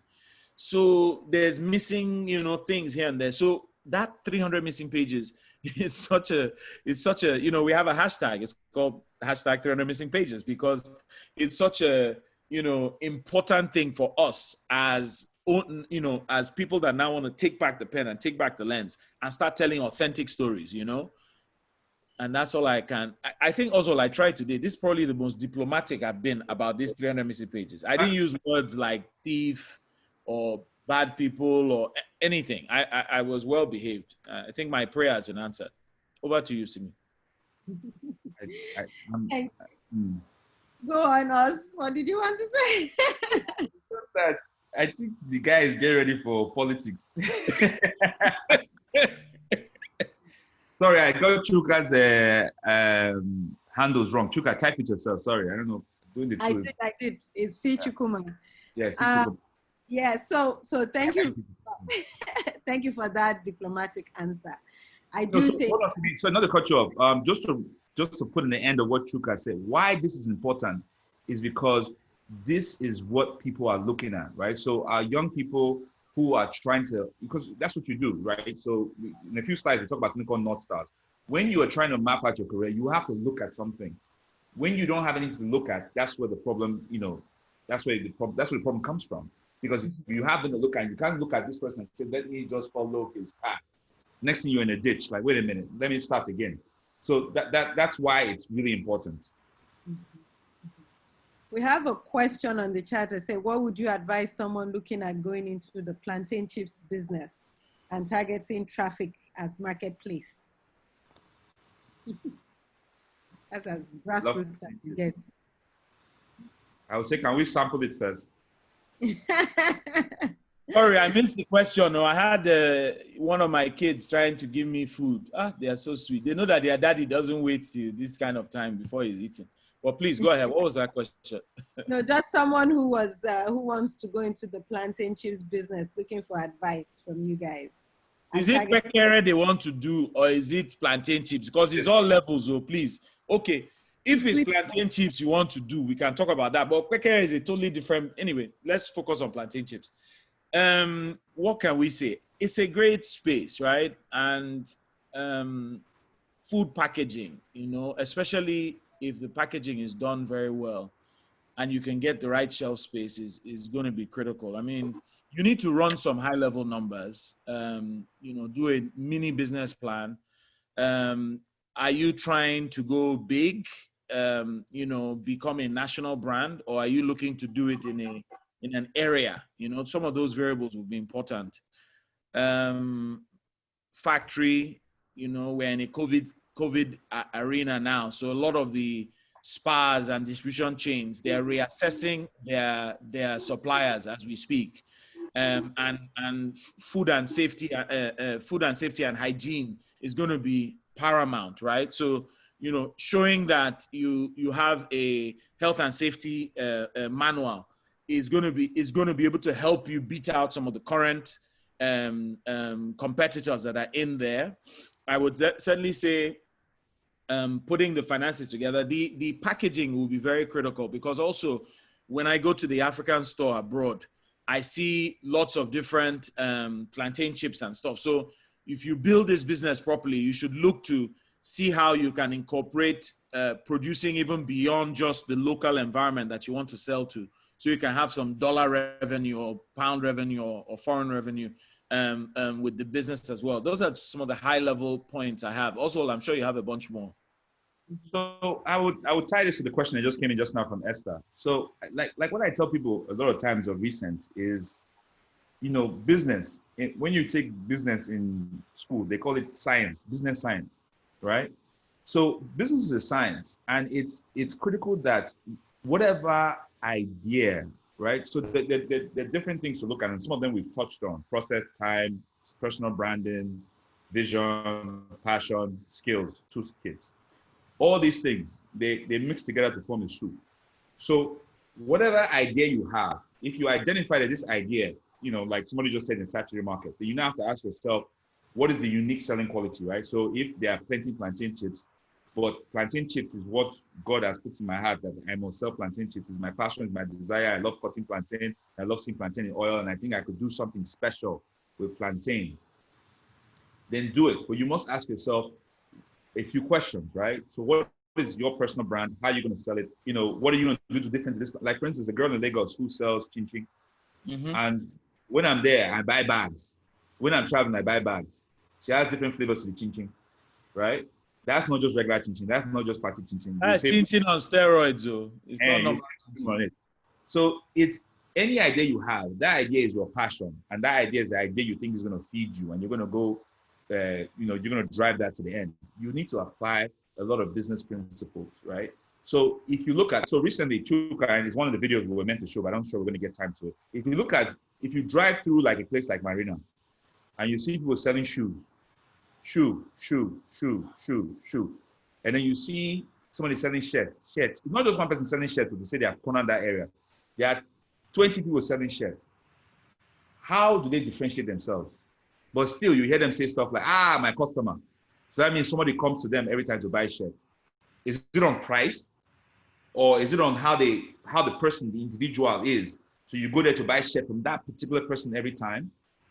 So a question for you to think about: who was the first person to say, this morning I'm going to starch the shirt and hang it, and I'm only going to hang white shirts? Who was that person? Right? So that's innovation.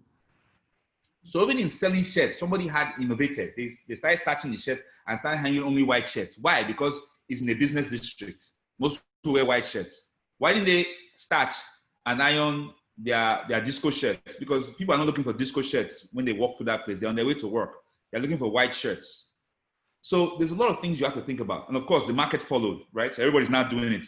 So what is the next thing you're going to do now? That person who had that idea was sweet, but it only lasted him, I'm sure, maybe one day before everybody say, start shirt and hang it. Don't fold it. You have to start it and hang it on the road, because that's how people are going to buy. So you have to think of your business from that perspective, as in, why are you doing it? How are you going to make it different? And, the real question is there a market? Because you can do anything, and there's no market, then it's not really worth it. I mean, just a last point on that, if you had special kind of trays that had the branding of the thing on it, if you got special clothing, maybe a special wrapper or a special, top that even the choice of the sellers that you choose, they have something striking about them. I don't know. All of those things will form a potential brand that makes you stand out. If you've ever been in Go Slow, there's one popcorn in particular that sells out more than others. It's like 100 naira. Simi, you might not know about this, but I know Oswald knows that popcorn. But anyway, it's the kind of popcorn used to support granite. You just mix the two. They don't call that our popcorn now, Chukuka. You're supposed to be local there are some people that are dialing in from the abroad now. We have to make sure that even them know. It's a popcorn derivative. It's not popcorn.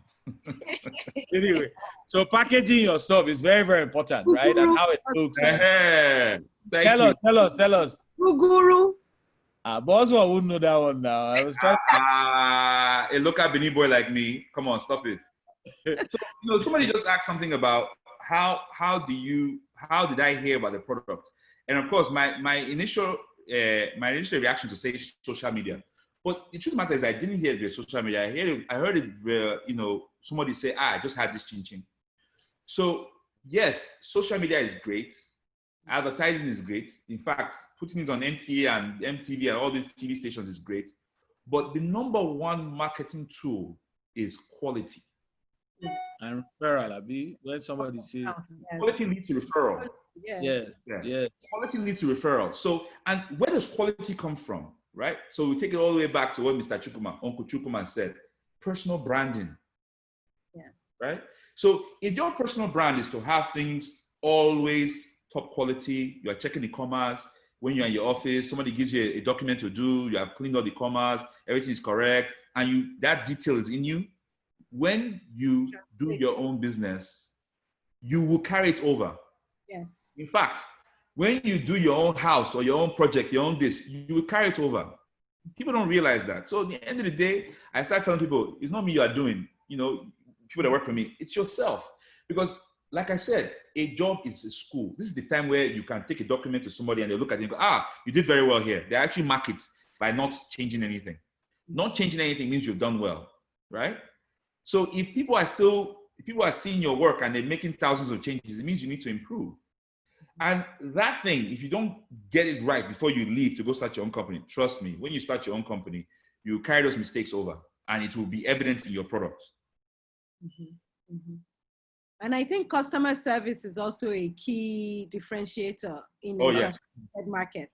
Be the one that everybody raves about your customer service. You may all be doing makeup, somebody had mentioned makeup as a saturated market, but if yours is also accompanied with the person actually feels good every time they come and sit in your chair for makeup, they tell people about it. There's just customer service, and that's something that we found missing in Nigeria. It's just manage it. If you're the one that nobody has to manage, that they actually enjoy the experience of you being your customer, then you're already well ahead of the pack. This point you just made, Simi, is very important. I think that in Nigeria, first of all, we have a larger issue. So for instance, and I don't know that this is true in other markets. Sometimes when you apply to school for medicine, you are given architecture. Sometimes you apply for economics, you're given something else. Now, there's also the parental side where parents want you to do this or that, even though it doesn't align with your passion. So I think that people need to return. Look, the only difference between a developed country and a developing country is the quality of human capital deployed. And when you think of that human capital that's being deployed, it is best if they are not just in their areas of competency, but that there's some passion backing it, you see? Because you can only fake something for so long. You didn't want to do law, but your daddy is a lawyer, your grandfather was a lawyer, your mother is a lawyer, therefore you want to do, and it's so obvious to everybody. You can't even win an argument in class. Do you understand? You give up. You are more something else, just you're on the other side, you're an art student or whatever else, right? So I think that listening to that inner voice to find out what is it that I hate, what is it that I love, how do I, chase after either solving the problem of what I hate or, social entrepreneurship, or going to make money in something. I love film. And you know what? I really like setting up studios and touching wires and, making it look like Hollywood. Well, you should be in that business, right? And you will make money over time. Recently we interviewed Ugo, who is a fashion designer. And he said, look, in the beginning, he was in school like everybody else. I was in school for what your parents sent you to school for, business admin or something. But he said anytime he made an outfit for himself and went to class, everybody was like, damn, like you look really nice. And he's like, really? But that was where his passion was, right? In fashion. And of course, in the beginning years, it was sufferhead. It was people like Oswald and I, and a couple of other friends and his brother Chukuka that were buying clothes and stuff. It was a struggle, but he wasn't doing it for adulation or to hammer. No, there was none of that. It's later when people now started hearing, oh my God, Ebuka's outfit was fantastic. He broke the internet. Oh, he's the tailor to Buhari. He's done work for this. He's, then everybody is like, yeah, I want to be like you. But when you come near the guy and he's talking about fashion, you can feel his passion in every speech around fabrics and this and that. So I think everyone has to gravitate. I don't believe in saturation when I talk about, that's the point I was making, because if you're really called to do something, if you're really good, if you have an internal light towards that thing, guess what? The day you show up, all the fake people will move for you. Because after all, when Ugomoye came, how old is he? There had been people, I don't want to call names, but there had been some people for a long time, right, that were in the space holding it down. The guy came and changed the game. He changed Agbadas, and Agbadas will never be the same again. Of course, a number of people copied it, but the first time Agbada wasn't just like your daddy and my daddy's own, was when we saw his stuff, right? And so there's something about passion that's very important in this entrepreneurial journey. Otherwise, you just suffer. Yeah, and I think it's very good to differentiate between being an entrepreneur and just being, you know, a hustler. You know, Yeah, you have businessman. Who just wants to. So I think entrepreneurship is about innovation, solving problems, seeing opportunity. And I think this will be the last question because we have only about 1 minute left. Wow. So. Okay. Okay, so I'm going to combine it. So Chukuka, somebody has a question about SEO and how they can get involved on the SEO platform. And then Oz, maybe you can take the one about, you know, your suggestion for young graduates, undergraduates. This is a university student who's asking about entrepreneurship. It's very easy to bump into business market without, is it easy to bump into the entrepreneurship without experience? I mean, this is a question we get all the time. Whenever we do something in entrepreneurship, should I work first and gain work experience before I go into entrepreneurship? Actually, I would like both of you to weigh in on this. Or should I just go into entrepreneurship and learn as I go? What is your answer to that question? Please get a job. I think a job, whether it's an intern, a job is an internship. It prepares you, and you use somebody else's resources and time to learn. But don't do it as a means to an end. Don't do it go into it where you're like, oh, I want to get all I can from these guys for 2 years just so I can set up my own thing. It's not nice, right?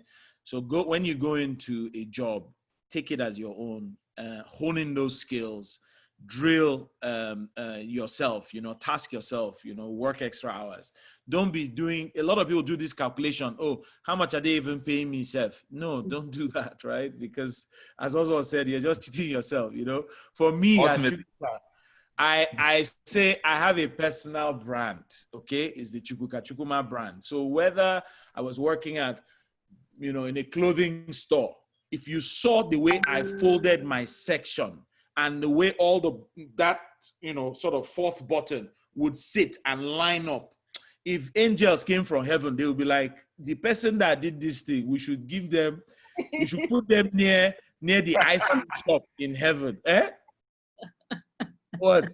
I have one for you.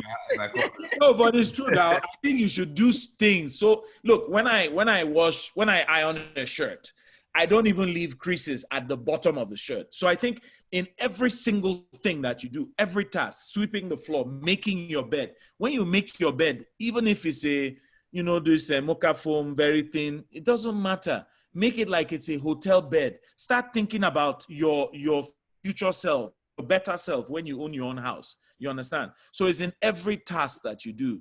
And those things will finally make you be able to then run a business and do things because you'd have been building those skills inherently. Definitely. Oz. Yeah, I mean, I think you nailed it. I think, yeah, sorry, you broke up? No, go ahead. Okay. So we've sort of addressed this in several bits and pieces. So I guess I'll try to pull it together, right? So yes, I would say you have to consider your environment, right? So, and what business you're trying to get into. You have to consider the fact that, what you've learned in school versus what you want to do means there's a gap in what you need to go learn, right? You have to consider the fact that business is a science and it's something that, you have to actually, there's principles, there's things that go in and out that give you a desired result. So you need to understand those dynamics as well. It's not to try your luck. It's not to just, move your head left and right, and then you find the right goal. There's actually things you have to consider. There's actual principles you have to put into practice. So it's important that you learn these. I think one dimension of 300 missing pages that we didn't talk about is the fact that people ourselves, we can put ourselves in the wrong page. So you're an app developer, but you are thinking you're Mark Zuckerberg, right?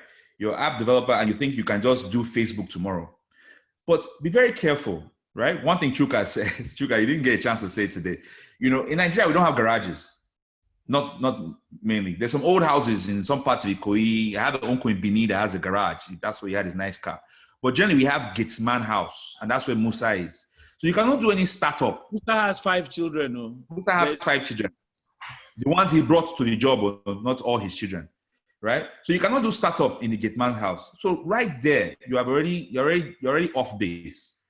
Then you also have to consider something, which is, if you even read these stories, you read Mark Zuckerberg's story, you read Bill Gates' story, I recently listened to a podcast with Jeff Bezos' story. Jeff Bezos' mother or father, somebody gave him $100,000 or $200,000 just to start. US dollars, not US dollars. not Ghanaian dollar. These stories don't come out when you think about it. You just say, oh yeah, Jeff Bezos, he left his Wall Street job and he started, Amazon. Nah. He went to his parents and said, I want to do this idea. They said, no, we don't think it's a good idea. He argued. Maybe he cried small. They said, okay, no problem. Here's a small check, $200,000, right? So a lot of times when we don't listen to these stories, if you hear Zuckerberg's story, oh, Mark Zuckerberg, dropped out of college, university, no. His parents were properly loaded. Snapchat, forget it. His parents are millionaires, right? So you have to ensure that you're true to your own story and true to your own situation. So if for instance, you're like Mark Zuckerberg and you have rich parents, then maybe your path to entrepreneurship may be different because you have somebody to manage your risk. Like we said, the difference between entrepreneur, or the difference between entrepreneur and somebody who's just not doing anything yet is risk management, right? There's also a lot of learning that needs to happen. So obviously, look at the Ugo Moye story now. He was sewing in school, and now he's one of the biggest designers in Nigeria. But we didn't talk about the part of when he went to school to go and learn tailoring again. We didn't talk about the part where he sat in somebody's intern. We didn't talk about the part when he went to America to go and take a class. There are a lot of other things we don't talk about that shows you that it's a process that takes time. So to wrap that up, so I'm not talking too long, it depends on you, right? So there was a slide that just showed up a few seconds ago that was, what's your definition of success? Everybody's definition of success is unique to them. There's no stories, right? There's no story. Sorry. There's no grand idea of success. Every single person's success is theirs to define. So therefore, the path to that success is also yours to define based on a number of principles. So starting point, how do I start a company? I majored in architecture, but I want to do wikiri.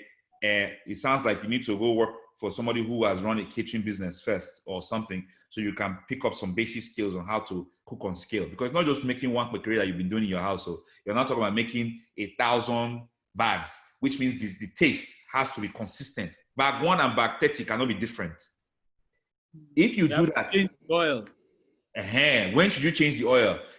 Now, changing oil sounds like a small thing, just changing oil, but no, there's a cost side to changing oil. You change oil, it's fry, as opposed to every 7 fry. Go and put that in Excel and do a model. You see that, wait a minute, you are losing, 5,000 naira every time. And then by the time you now start doing bigger volume, because you're now delivering to supermarkets, you're now all of a sudden losing 1 million naira. But at that point, you will never know it again because you see money coming in. People survive on cash flow, not realizing they're actually losing money. But that's a different conversation for a different day. But these things start from the like everything else, is unit. And the unit is you. And Oga, Uncle, Big Brother Chukuka has already said it.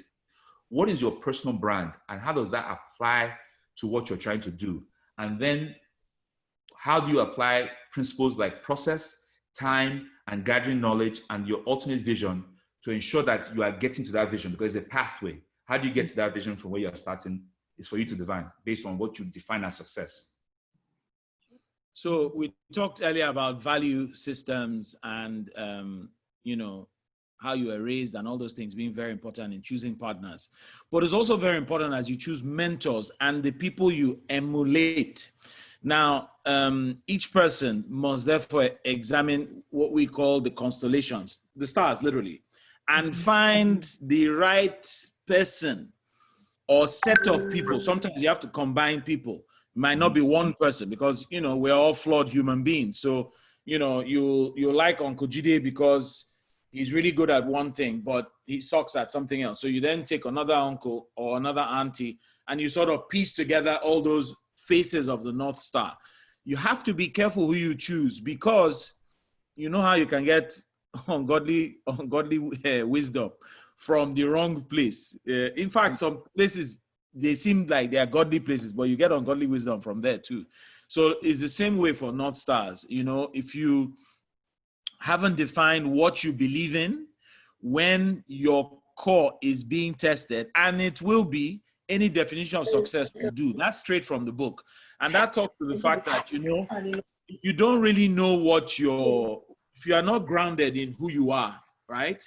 And you step out into business, you don't have a sense of, should I take bribe? Should I not take bribe? You and your partner are sort of off. You are looking at other people that are doing business. They seem like they're doing well, but you don't really know what the missing pages are. You can very quickly run into trouble. Also, you're going to say something. No. Oh, okay. Anyway, so we put some idioms here because we think that they're... President, are you there? Sorry, Please mute. Please mute if you're not talking. Excellent.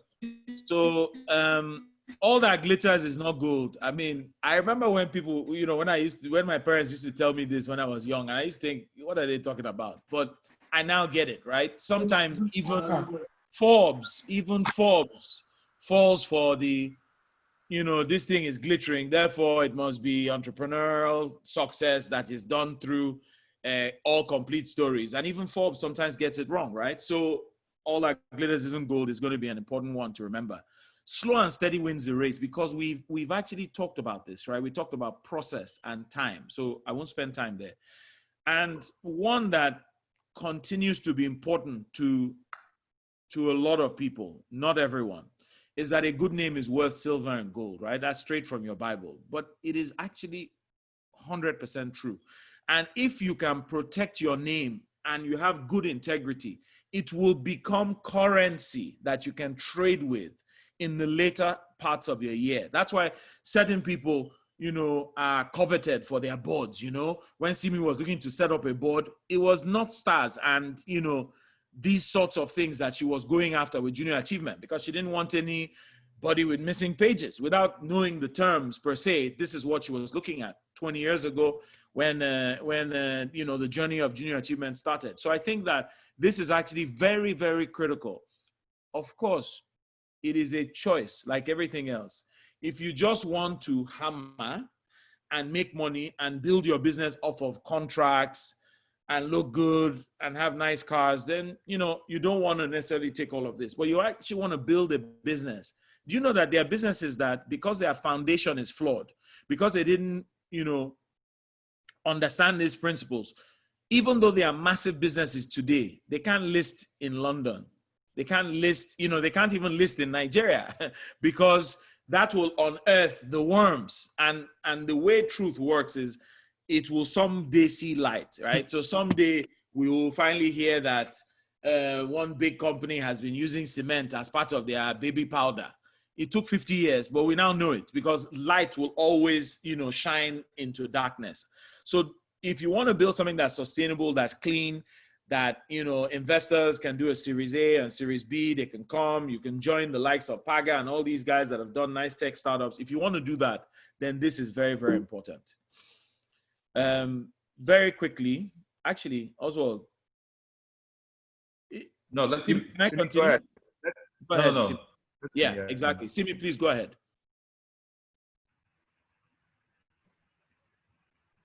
I just realized I was mute, sorry. I just wanted to quickly highlight some of the things, key things that you guys have said, and then I'm going to ask a wrap-up question from each of you. You know, quality, quality, quality, we can't say that enough. And to start building that habit of excellence from now. So, you know, even if you are an undergrad, you're still in university, start building that, you know, I will be the one that the professor knows that I hand in my work without errors, you know, because Yes. I always double check, triple check. When you get out and you start work, no matter what it is, if you're folding shirts or if you're, you know, selling a bakery, make sure that it is done with excellence, attention to detail, because you're building a habit for when you start your own business. And when, you know, because some people will be like, well, it's not my father's business, Joe. And then they'll do the thing anyhow. And then when they start their own, they just suddenly think that the habits will come from the sky. No, the way you have treated where you worked is the habit you're going to take to your own, which is just shortcuts and, you know, trying to manage things. Ethics, you know, we talked about the missing pages. It's very important to align yourself with the right people, the North Stars, and who will guide you. Customer service is key, especially when you start your own business. You know, there's no such thing as a saturated market. It's really about quality and customer service.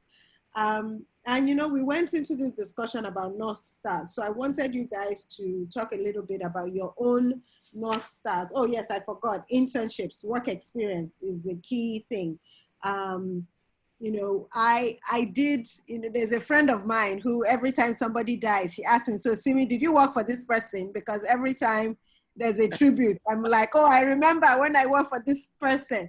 You know, because throughout my university days, I worked every single holiday. I looked for an internship. So when Mario Cuomo died, I talked about my internship with him in the New York State governor's office. You know, when Harvey Weinstein was arrested, I talked about my internship at Miracle. I've worked with almost everybody. We need a book. It's like, you know, I'm interested in entertainment business. Where can I go and work to find out about entertainment? Okay, that's not what I want to do. I'm interested in law. You know, I did an internship. You know, so internships are a good way to get to know about different, you know, to get to know yourself, whether you like something or not, but also learn about different types of jobs that are out there and to figure yourself out. And then of course it builds up your resume. You know, every time somebody graduates and starts looking for work and they're like, oh, work experience. And like, but how am I supposed to have work experience? I just graduated. Well, through internships while you're at school. Exactly. You know, so try that. So anyway, all that to say, thank you very much. Chukuka has posted about SEO. I think we also posted the SEO Africa. So if you are in school and you're interested in internships, SEO is, I was an SEO New York. In fact, Chuka, I think we did SEO at the same time. You did it at the same time. I think Not so. sure. You know, 96, I was SEO 96, you know, and that really launched me into business as a career, because before that I was law, medicine, and all of that. And so it really does open your eyes to see what's out there. So you guys, I would like you to wrap up with two things. One is, who are your North Stars? Who are the people that you looked up to, that shaped you as you were, you know, creating your brand, the Chukuka Chukuman brand, the Oswald Osaretin brand? Who were the people that you looked up to, and how did they, you know, shape who you've become? And then second is really in the phase that you're in now. You know, now you've done Nigeria, you're sort of living in two places now. What is the next step in your journey? And, you know, what are you excited about when you think about business in Nigeria? What are you excited about? What do you see? Where do you see yourself going? And and how do you see yourself getting there? So we'll start with North Stars and then point your North Star to where you're going and where you are now and how you will get there. Okay. So in the book, actually, I'll talk about mine in a second, but in the book, I did want to highlight the fact that Junior Achievement and Simi Nwogugu are in the book in a chapter called I Don't Blow. Why do you do that? She has not gotten there yet now. I wanted her to see it. See, look what you just did. Why are you a spoiler? She's going to read it. She had no idea, but I had to mention it because people need to know. And for those that may not get the book in time. But I think that for me, right. When I was in my early days, really young, if you're fortunate, you have good parents, which I did. And so sort of looking at my dad as a businessman, he was an entrepreneur. He had like some early retirement at 41 where he had his businesses going, and he decided to go and learn to be a chef because he cooked very well. And he went off to London to go sit in a place, 3 kids in London. My mom was in Paris. And then my mom, the sort of, first woman of everything she did. So she was knocking her head, beating guys, fighting for a spot. So whether it was women's right, I saw her through sort of activism. I saw when, she would come home and like, oh, can you imagine today when I was in the office, there was a tortoise under my table and I just prayed and said, Holy Spirit, and carried it and threw it away. And everybody was like, Mrs. Chukuka, you can't touch it. They are trying to take your job. But the humor under which she would describe these really grave circumstances of somebody trying to kill her for her jobs was also interesting for me. It's like, my God, the environment that she functioned under in government, being the first woman, Christian woman, Igbo woman, was very difficult. And so seeing my parents sort of navigate and build a name and never compromise, and, my dad, leaving a job because they weren't being fair to other staff. He was fine, but they weren't being fair to other staff, so he left. I think that was my first thing. Later on in life, as I sort of started understanding more about the NGO world and people, I being Igbo, I just thought you had to work to make money. I mean, there's nothing else. But I now started understanding that there's another side to life, social entrepreneurship, people that actually go out and actually make they spend their lives making a difference. Priests, my priest, Father Debayo, growing up in Falomo was very influential. But I sort of started seeing people like Michael Auschwitz, the head of SEO, Jewish man, marries a Mexican woman, builds this incredible organization that has helped people from, you and I, but countless others that we know. And then we in turn have taken those seeds, and you're doing Junior Achievement and I'm doing SEO, you know what I mean? And it's amazing how that one seed of impact sort of led to a lot of other people looking to impact others across the world, in China and in Vietnam and in London and in, now Africa, with those of us that set it up here, So I think that those are some people I would like to, mention, but it definitely started with my parents. And then in terms of business in Nigeria, look, for me right now, I think the environment is open. I mean, Oswald and I have a number of things brewing in the kitchen. We can't say it all, but I'm personally very interested in film. And I've always been envious of you and have, the fact that you worked with, Weinstein and all these great people who became not so great because of their ways, right? They fell off the horse. But suffice to say, I think that in every problem, one of the business we're looking to set up is a publishing business. And part of the reason for that is just the difficulty of launching this book and getting it to, multiple markets and helping as we think of other people who've reached out to us, oh, we love what you guys are doing. How can we, how can you help us?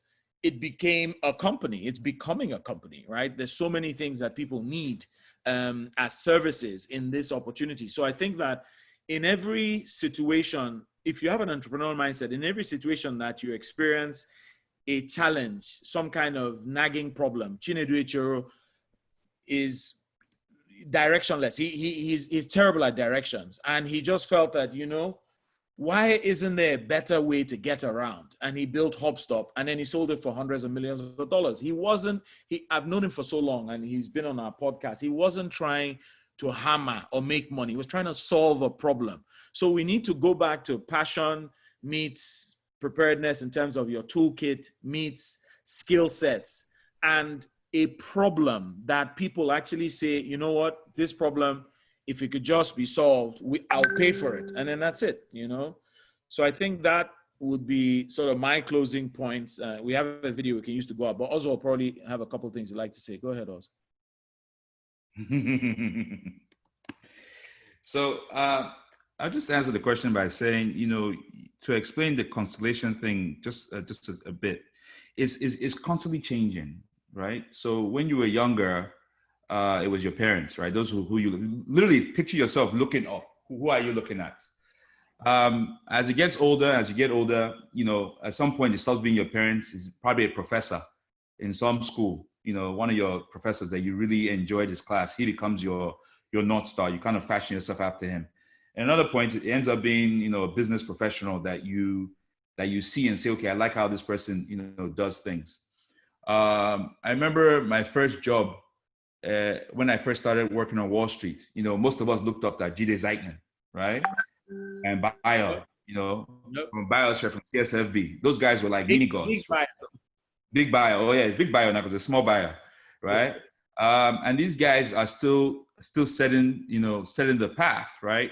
But now as you get older, you start in different parts of your life, you have different people. And that's why we kind of use the word constellation. So it's not one person, things you want to do with your son, you look at your father, things your dad did for you, trying to say, okay, I have to make sure I take care of this for my boys because this is what was done for me.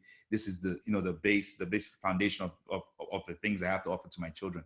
So that applies to there. But I'll tell you one thing, writing a book exposes your heart and your mind in such an interesting way. Now, my entrepreneurial spirit, before I wrote the book, if you asked me, say, Oz, this is your mindset or how you do things, and, you're almost OCD, and, this your, being an entrepreneur, where did it come from? I would have just said my dad. Because that's, I'm kind of a dad's guy. That's my guy, my dad. But in writing this book, it became very, very evident that it's actually my mother, right? So I started thinking back to things my mom did. I mean, we didn't really go into it in depth in the book because of the way the book is written. But I started looking at things that my mom did very early on when we lived in Benin. She was like an innovator in the catering space. Even to today, when somebody who grew up in Benin, I say, you remember this school? That was my mom. They go, really? That was your mom? And it's a whole big thing. They start telling stories of how, So it's interesting where, I say that to say, it's interesting where you are sourcing your drive from, where you're sourcing your value system from. So that's why we actually put this chapter there. You need to be very careful in how you set up a constellation above your head, because when things go awry or when you need information to move a step forward, this is where you look to. If you have laid out a bunch of people there that don't have the right value system, that will help set the path for your decision making. There was a second question which I missed in Simi. Sorry. What you're doing next? Where you are now? Where's your plan going forward? So I've been running the company for a very long time. I still enjoy it. I still enjoy it. The space we're in, there's still so much to do in the value chain. So that's always going to be part of my life. But I think writing this book and a number of other things, I've started to see other opportunities. So I give you an example. This book has forced me to do things that I would never have thought about. This webinar being one, right? Interesting enough, funny that just occurred to me, I just remembered. So there was an event you did a few years ago. You guys, it was a big stage. I don't remember where. I think it was Landmark, right? Mm-hmm. Yes, it was Landmark. Yeah. Such a big event. Some people came up and sat on the panel, and some people spoke.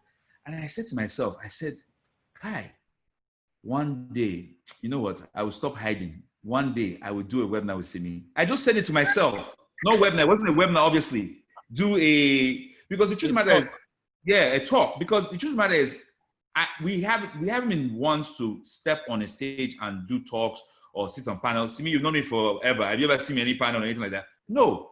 So one thing that's now happened is that the book and the new experience and also COVID has now forced us to enter new areas in our lives that we didn't know existed. So Chuka always said he wants to be a creative person. I've left that whole creativity thing to him. But if you ask him now, me and you, Chuka, who's the one doing? Creative guy. Oswald is a director. Me, I'm just a producer. Yes. I'm going to write some books for you to turn into movies. No, we're with you. So it's hilarious because if anybody looks at my background, it's kind of hidden in the stuff. I'm a technology person. I'm an IT guy. I'm a coding routers and switches, infrastructure. That's who I am. Cables. So to me to start saying, no, move that line here, move this line here, it builds up over time. Even my business has the interior decorating side to it, where I say, no, use purple, no, use blue. Then from there we go to, yes, I think your thermodynamics is this. All those things come from time. So what is next is, how do we scale this to our continent? Like I've always said, and I keep saying, I am convinced, regardless of where you are physically, I am convinced that Africa is the next big, great market. And we've already invested time in it. Everybody on this call has invested time in Africa. You can't move forward without having an Africa plan. And, if you get anything from what we've said so far, it does not mean that you cannot go abroad. Go to the abroad. Go and pick up any skills you want. It's part of your journey, right? But ensure that you have a plan for Africa, because in our lifetime, Africa is going to be the next great market, and we have to have a stake in it. Otherwise, we're just going to lose our spots. Thank you so much. Thank you so much. This is so great. Okay, so we have books to give away. I promised people that I would share how to get some free books. I believe we have about 10 books, and we're going to give away 5 on JA Nigeria, and I'm personally going to give away 5 on my Instagram. And so the way to get those books is to follow In Pursuit Book, follow JA Nigeria, follow Favored SN, and tell us what you learned from this session. The 5 things that I've talked about that I've gotten from this session: quality, habit of excellence, ethics, no missing pages, customer service, internships, work experience.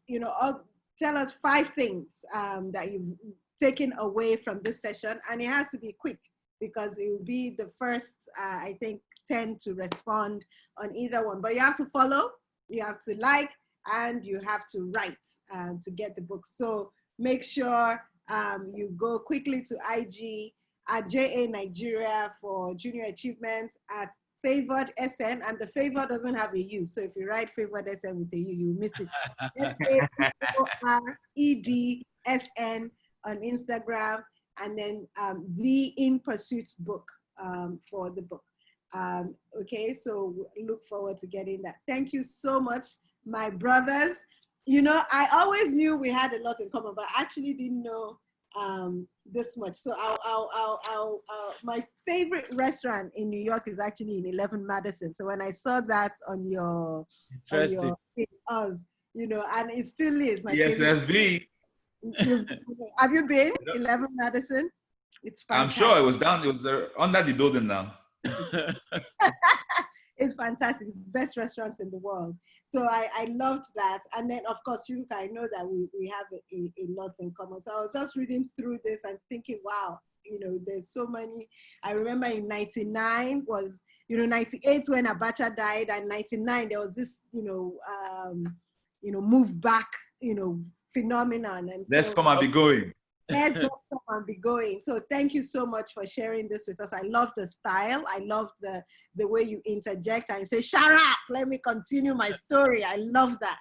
So it's going to make, I think everyone... We try to keep it real. That's what it was. Yes, I love it.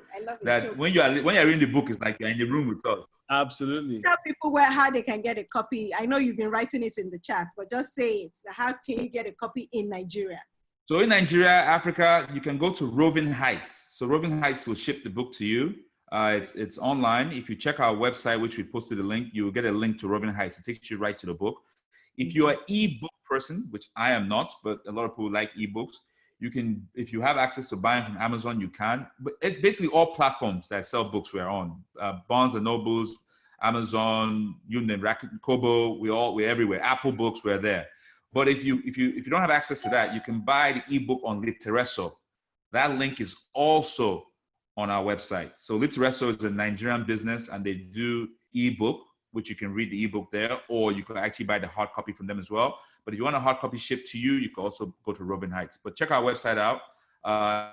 InPursuitAfrica.com will take you there. TheInPursuitBook.com will take you there. You'll see a pre-order icon in the top right corner. Click on that, and you'll get access to it to buy the book. Also, follow us on all our handles. We're putting out a lot of information, a lot of content, a lot of videos. There's a video we wanted to show you, which Faces of Entrepreneurship, which you see on your screen. It's on the link on the IG page. Go check it out. There's a number of videos there about, market entry and looking at our market from the bottom up. Simi, is 2 minutes long. Do we do it or just? No, we can go out with it. We can go out with it. So we can go out with it. But basically, yeah, thank you very much. I just wanted to thank the team. Oduala Yinka was awesome. The whole team we worked with, you guys are amazing. I'm happy you made the book. Again, we thought deep and hard. We don't have many people in the book, but we thought that the work being done by Junior Achievement. Oh yeah. You've reached your million, milestone that you've been chasing for quite a while now. So for so many reasons, we thought it was important. But we saw it coming. Yeah, we knew it would happen. Wait to get to that part of the book. And God, the timing is amazing, right? Because it's like we're discussing the book, you're in the book, and then you hit the million milestone. It's perfect. But anyway, to whom much is given, much is expected. So we're looking for 2 million and 10 million because there's so many kids out there that need help.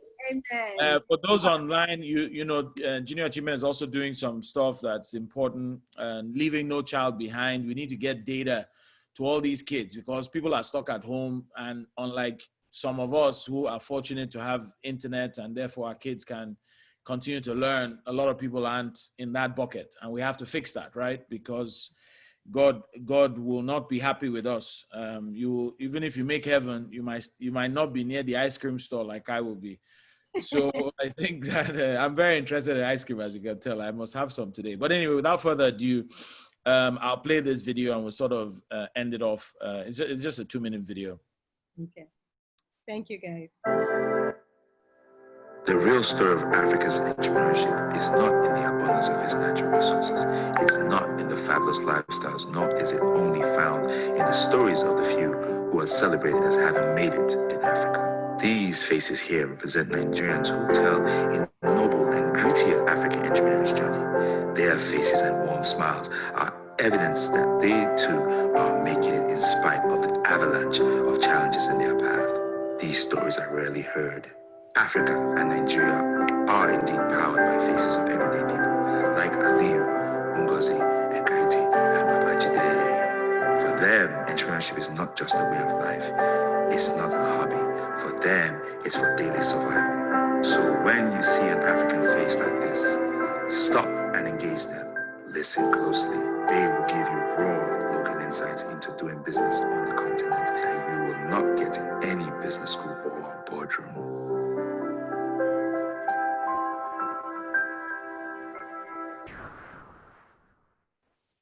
Fantastic.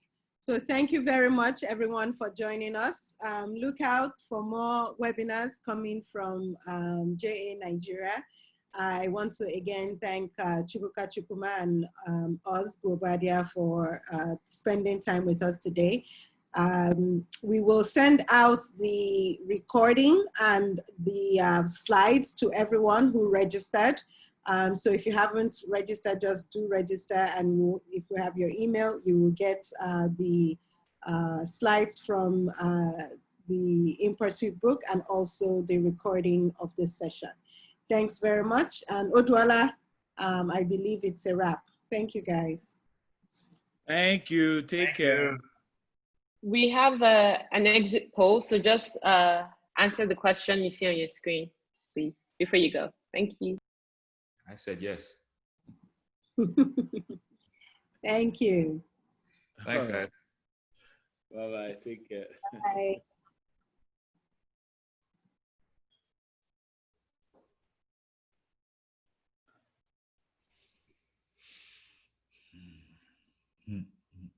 One person's no. Very powerful. Ooh, that was